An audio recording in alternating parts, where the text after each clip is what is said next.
To manufacture complex molecules at scale, the traditional approach relies on heavy, energy-intensive synthetic chemistry. Industrial microbiology offers an alternative, a highly optimized biological manufacturing pipeline. But these two fields do not exist in isolation. The industrial microbiologist operates in direct, fierce competition with the industrial chemist.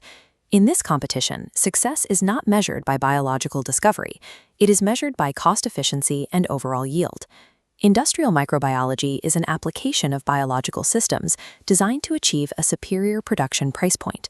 Antibiotics offer a clear test case for the challenge of mass-producing complex molecules. Look at this textbook excerpt. It states explicitly that fermentative production costs of all antibiotics, except one or two, are appreciably less than the synthetic production costs. Achieving and maintaining that economic supremacy requires a specific, heavily engineered pipeline.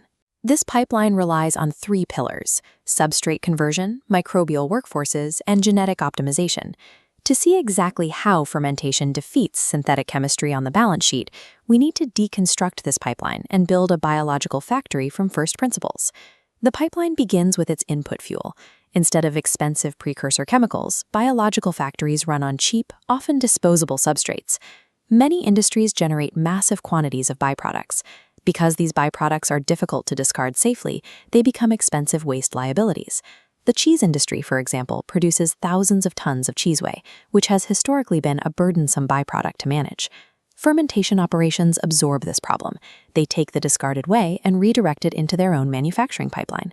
By utilizing a substrate that solves a disposal problem for another sector, the biological factory secures its raw materials for pennies. The input phase of industrial microbiology often operates at a negative cost, giving it an advantage over the expensive inputs required in synthetic chemistry. The raw material flows into the bioreactor, the central engine of the factory where the processing occurs. This schematic visualizes bioconversion, the direct microbial alteration of a substrate into a target molecule.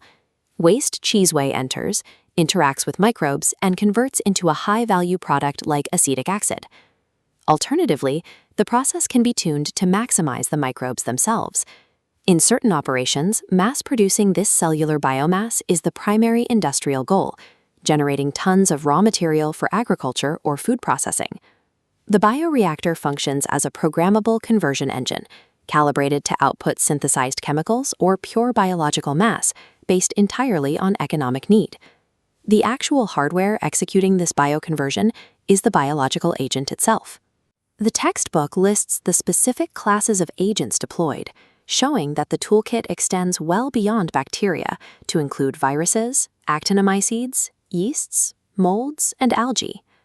The foundational templates for these agents are abundant throughout the natural world. Researchers pull these original microbes directly from natural isolates, gathering them from soil and water environments. But these raw environmental isolates are only a starting point. A wild microbe is adapted entirely for survival in nature, not for maximizing chemical yields inside an industrial vat. Unaltered, they are economically useless. They are the unrefined biological ore that must be smelted into specialized industrial tools.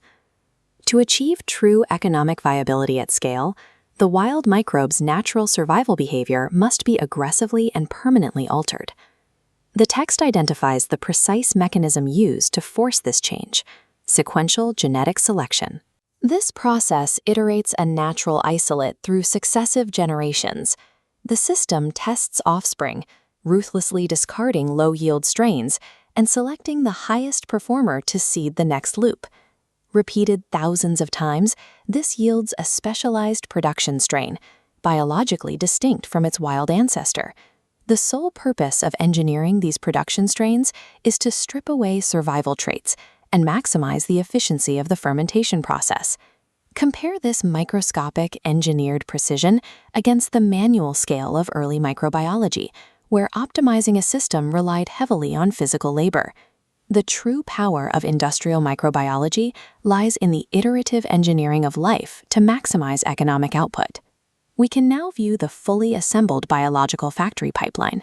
First, cheap substrates flow into the system. Next, they are processed by a captive workforce of genetically optimized production strains. Finally, the result is a highly efficient bioconversion into valuable products like antibiotics. Strip away the biological terminology, and the pure economic logic is visible. Low-cost inputs transformed by free, self-replicating labor into high-margin outputs. The system utilizes every part of the cycle, transforming industrial liabilities into a steady, reliable stream of valuable output. This brings us back to the initial conflict: the industrial microbiologist versus the industrial chemist. When synthesizing complex molecules, the traditional chemistry lab struggles against a hard mathematical floor created by high precursor costs and heavy energy demands.